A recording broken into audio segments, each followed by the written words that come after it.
How's it going, everybody? It is time once again for another unpacking and installation video. Today we are going to be unpacking and installing the new heater core assembly for my Bronco II.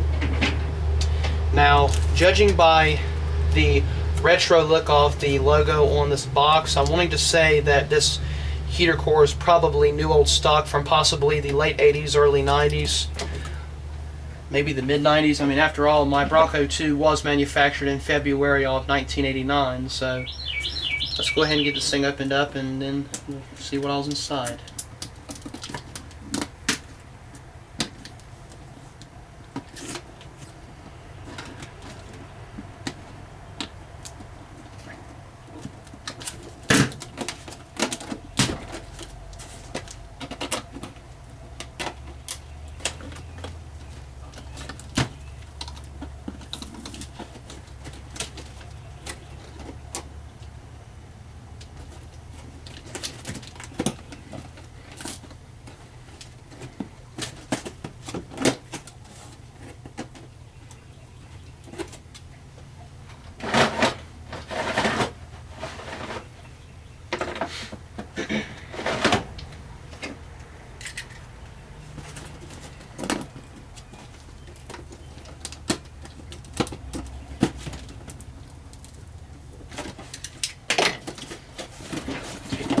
I'm just going to take this thing off.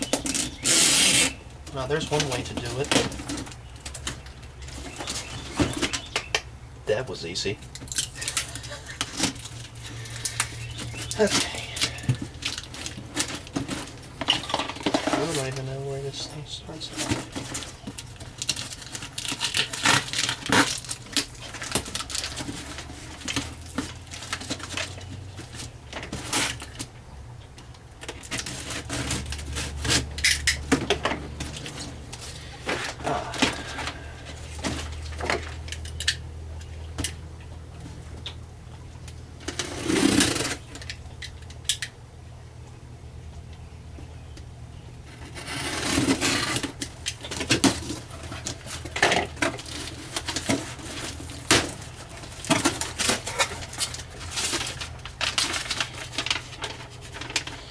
And that is the packing list.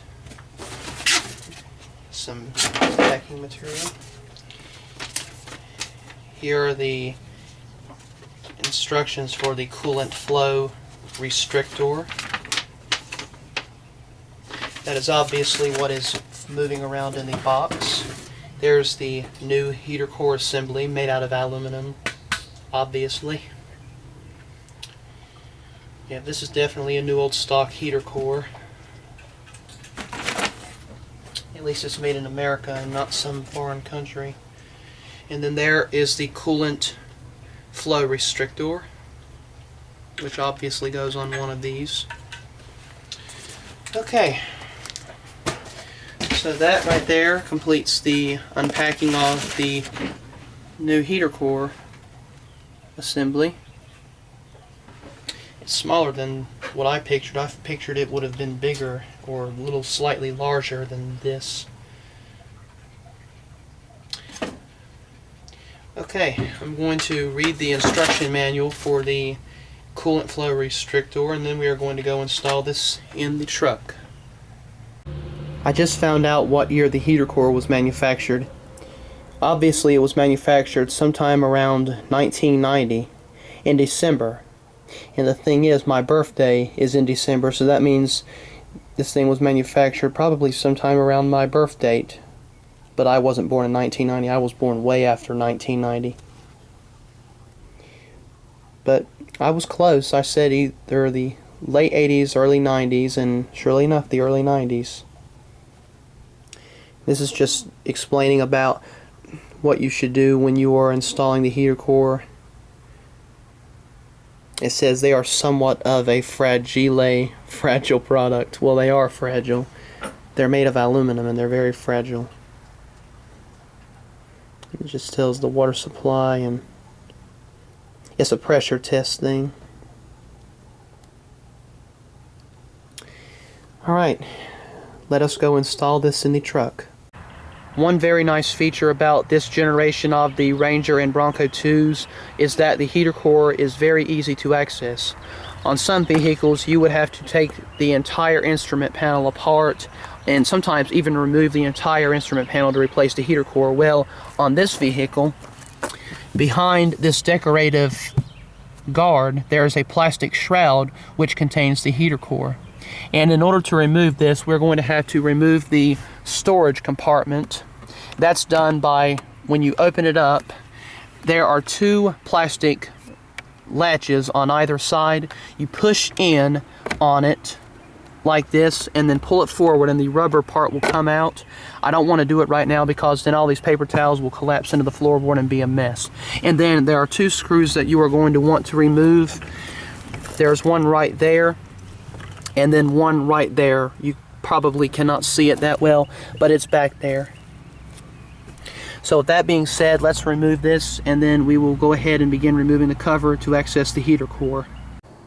I have removed the storage compartment and now we can get easier access to the underside of where the heater core is going to be. The heater core is right in that plastic panel in there, covered up by this plastic shroud with the carpet felt material on it. Now, they usually have these plastic pieces on them. Sometimes they'll have screws, so just whichever one yours has, you may have screws, you may have these plastic terminals. These, I think, will just pull out with pliers. So we'll pull them out with pliers and then we'll see what happens from there. Before we replace the heater core, I would like to give you folks a very brief tour of the engine bay to show you where the heater core is located and also to explain a very important safety precaution that you must keep in mind if you are replacing your own heater core. This will be covering the Ford Ranger and the Ford Bronco II platform chassis that were manufactured from the mid to late 1980s and the early to mid 1990s. My truck utilizes the Cologne 2.9 liter electronically fuel injected V6 engine. Now please keep in mind your vehicle may have a different engine, but normally the heater core is going to be located in the same place. So if you look on the passenger side in this back corner, you will notice this big cylinder. This is the blower motor for your central air system. Then there's going to be a very large container storage type box next to it that houses your condenser coil. Right in the very center of the condenser and the blower, you will see two hoses. Right behind the firewall connected to those hoses is your heater core. There are two hoses that are connecting to it. One is an inlet, one is an outlet. The inlet normally is going to come from the engine manifolds because that is the hottest part of the engine and that is what makes the coolant get warm, which produces heat in your central air system. And then the coolant will go back out through the outlet hose and it goes back into the water pump. Now, when you are going to be working on your heater core, just as if you were doing work with your radiator, you never want to do this when your engine is hot. You must allow your engine to cool down for several hours before you begin this because this coolant can get very hot, almost to a boiling point, and that can cause second degree, even third degree burns, and that is not going to be a good thing. So always allow your engine to cool before you do any type of engine work to anything. My vehicle has not been driven since about 1:30 yesterday and it is currently 8:55 the next morning, so we're good. Now, a lot of people would drain their coolant from their radiator. I'm not going to do that because, as you can see, my buddy Charger is out here with me and I do not want to take the risk of him drinking any coolant because that could be a disaster. So I'm not going to drain the coolant, and plus no coolant really should leak. Just for a safety feature, I will place an old blanket in the floorboard so that way when we remove the hoses, no fluid will drip all over the carpet. So that pretty much sums up the location of the hoses and the tour of the engine bay. If you are unsure that your heater core is leaking, I have 4 useful methods that you can use to determine whether or not your heater core is leaking. The first one is if you are driving your vehicle early in the morning or late in the evening when the air is cool, or if it is pouring rain and your windshield begins to fog over and you turn the defroster on and the windshield will not defrost. In fact, it only fogs over even worse, to the point where you cannot see the road and you have to wipe the windshield with a towel or cloth manually in order to see the road. That is one method to determine that your heater core is leaking. Another indication that your heater core is leaking is if your vehicle always has the smell of coolant in the cab that smells like the coolant that goes into your radiator. That is another indication that your heater core is leaking, especially if it's coming from your ductwork. That is another indication that your heater core is leaking. Another indication that your heater core may be leaking is if in the floorboard it's always moist or it's always damp. Then if that's the case, that could be an indication that your heater core is leaking so badly that the coolant is literally going from the plastic shroud and it is dripping down behind the carpet and getting underneath your floorboard and carpet. That's another indication that your heater core is leaking. And the very last indication that your heater core is leaking is if you're sitting somewhere parked, or if you're driving down the highway and you suddenly start to see white steam rising from your ductwork. That is another indication, and what that is moisture that is coming out of the heater core. That is basically the coolant turning into steam and rising from your vents. It makes it look like your vehicle is on fire when really it's not. And you do not want to breathe that, because that's coolant, and if you breathe that, then there's going to be some pretty disastrous results. So those are my 4 methods that you can use to determine if your heater core is leaking.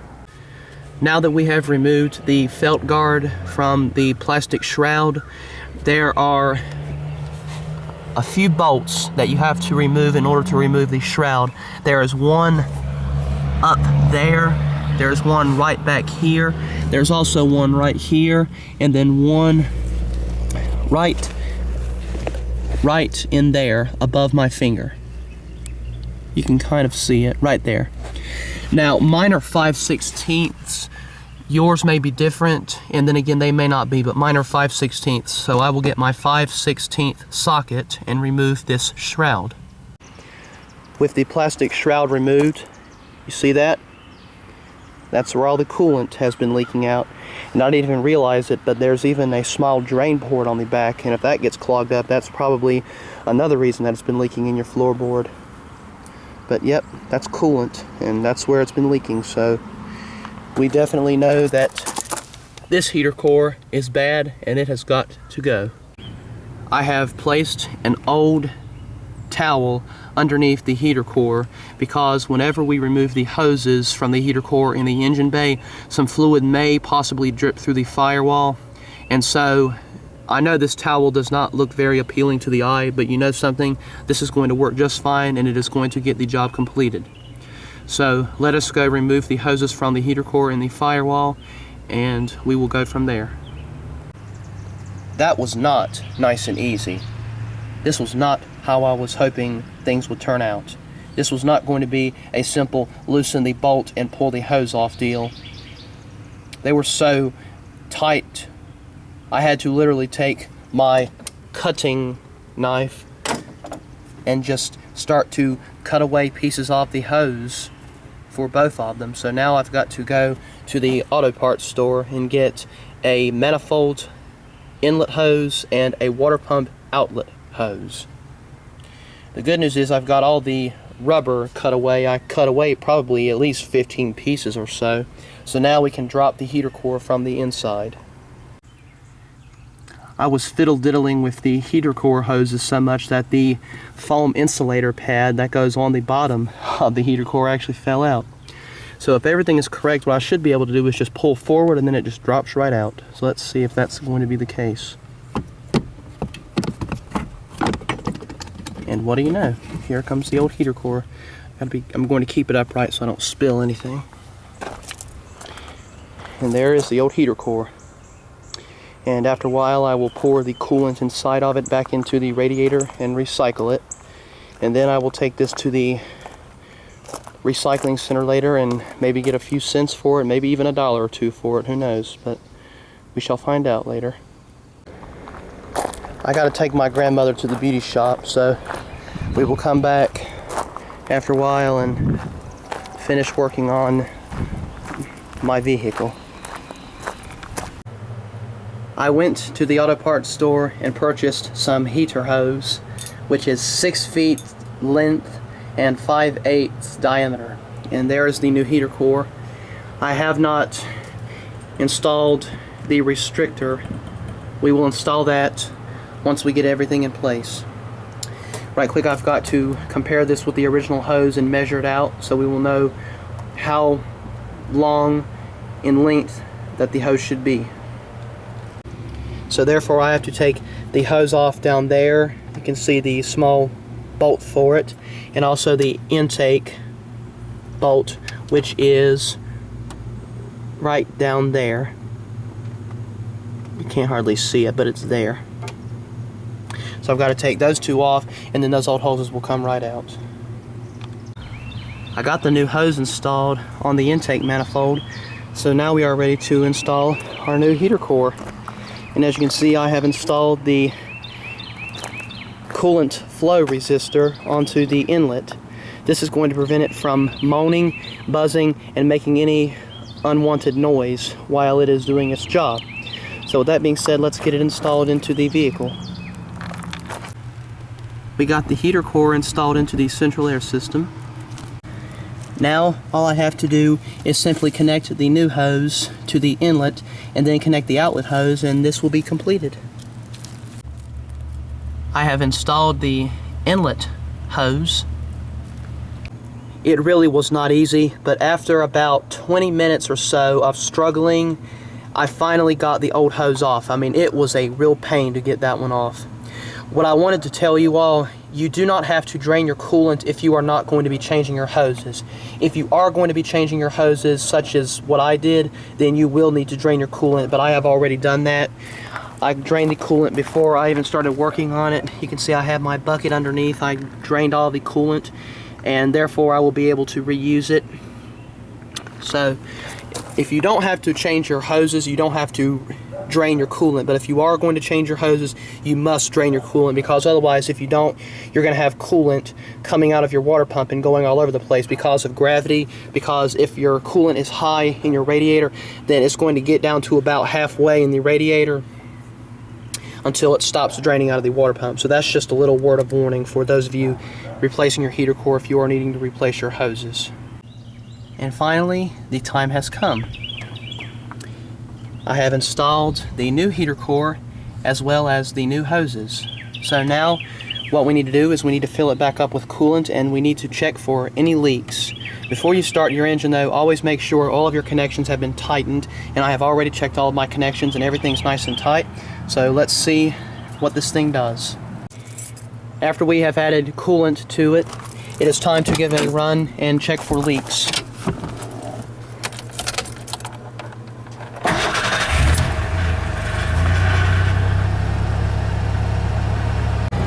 And with the engine running, the heater core is getting warm and there is no coolant leaking from behind, so that's a really good sign. I have installed the plastic shroud. The next step will be to install the decorative felt cover. Now the decorative piece of felt is installed, and the only step we have left is to reinstall the storage compartment by inserting the 2 screws and then snapping it back into place, and we can call this completed. I have the storage compartment put back together, so now all I got to do is just clean up the mess, and then we will be good to go. So that is the completed replacement of my heater core. Now there's only one thing we got to do left, and that would be a test drive to make sure that the windshield does not fog over and that I do not smell coolant while driving. Now here's a perfect example. It's actually started raining. I'm currently driving to Ashboro to eat at the Golden Waffle to celebrate my accomplishment that I have completed today. And Mother Nature has sent a small shower to wash down on us all. And as you can see, it is a perfect example that the windshield is no longer fogging over. I have not smelled any more coolant at all, and there has been no steam rising from my register. So this means that the heater core replacement was a complete success. And everything is working beautifully. And I am thrilled to have a new heater core installed. Right now I have the air conditioner turned on just to help get the compressor seals rejuvenated for the summer ahead of me. And I'm listening to my playlist Simon and Garfunkel album that I have made, that I transferred from the compact disc so that I can listen to it on my truck radio, because I do not have a compact disc player and I refuse to replace my factory radio with a compact disc player because I like my cassette tapes. But so far this truck is doing beautiful.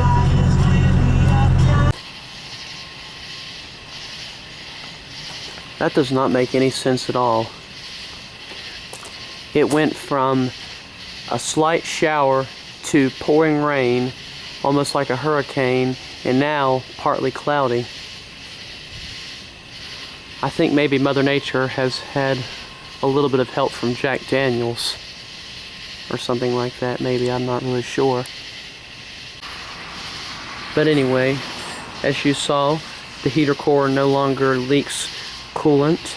There's no longer steam rising from the registers, and there is no longer a strong smell of coolant, and the windshield does not fog over. So this means that the heater core replacement was a complete success, and everything's fine now.